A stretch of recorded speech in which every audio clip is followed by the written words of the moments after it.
Hello students, स्वागत है आपका हमारे यूट्यूब चैनल पे। तो आज हम लोग बात करेंगे कि अभी आपको पता होगा कि आपका एग्ज़ाम होने वाला है एमटीएस का, ठीक है। उसके लिए लगभग 15 दिन बचे हुए हैं और जिनका जीडी का एग्ज़ाम होने वाला है उनके लिए लगभग 1 महीने के ऊपर बचा हुआ, ठीक है।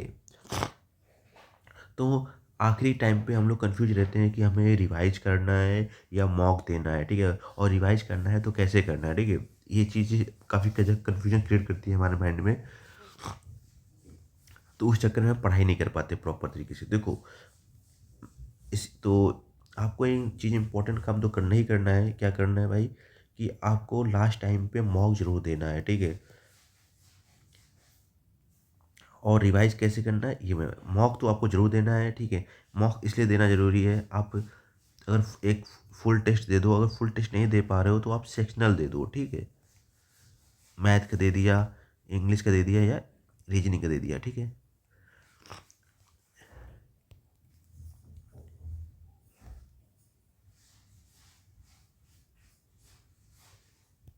तो इंग्लिश और जीके के मॉक तो आप लेटे-लेटे भी दे सकते हैं, ठीक है। कहीं भी किसी कंडीशन पे आप दे सकते हैं, ठीक है। तो इनके मॉक देना मस्ट है, ठीक है। और दूसरी बात है कि या मैं इंग्लिश और जीके को लास्ट टाइम पे, ठीक है, कुछ नया नहीं पढ़ना चाहिए क्योंकि वो चीज़ रिटेन नहीं रहती, ठीक है। ये चीज़ आपको याद रखना चाहिए। मैथ और रीजनिंग में आप नया पढ़ लोगे तो वो चीज़ें रिटेन रहेगी, ठीक है।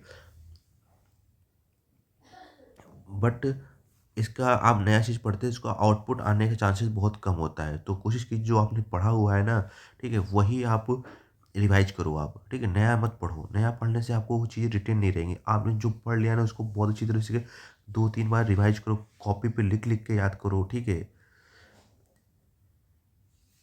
माइंड मैप के थ्रू याद करो, कोई टॉपिक उठा लिया आपने उसका माइंड मैप की तरह ये, ठीक है, उसको ये पार्ट जैसे कि आपका मान लो आधुनिक भारत है तो आधुनिक भारत में आपको ये देखना है कि पहले क्या कौन सी कंपनी आए, अंग्रेज ने कब कौन सा युद्ध लड़ा, कौन सा इंपॉर्टेंट पॉइंट था, ठीक है, कौन से गवर्नर ने क्या किया। ये चीज़ आपको माइंड मैप के थ्रू याद करनी है, ठीक है। उनका बार बार रिवीजन करना है। और ठीक है, दूसरी बात है कि आपको मैथ और रीजनिंग, ठीक है, रीजनिंग दो मोस्टली यार हो जाती है, ठीक है।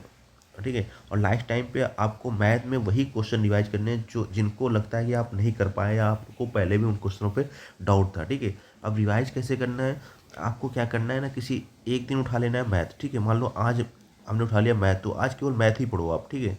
फिर नेक्स्ट डे आप क्या करो, केवल रीजनिंग ही पढ़ो। फिर अगले दिन क्या पढ़ो, आप केवल जीके ही पढ़ो, पूरे दिन जीके ही पढ़ो। इससे क्या होगा, फिर मान लो इंग्लिश पढ़ना है तो इंग्लिश ही पढ़ो पूरे दिन। तो इससे क्या होगा, आपका 4 दिन में ही ना पूरा सिलेबस रिवाइज हो जाएगा, ठीक है। फिर इसके बाद 4 दिन में पूरा अगर रिवाइज हो गया तो इसके बाद फिर जो आपको वीक पॉइंट बचे हुए हैं फिर पे उन पे फोकस करो, ठीक है। ऐसे ही करके आपका क्या है ना, रिवीजन आपका स्मूथ हो जाएगा, ठीक है। और टेस्ट देते रहो आप, ठीक है।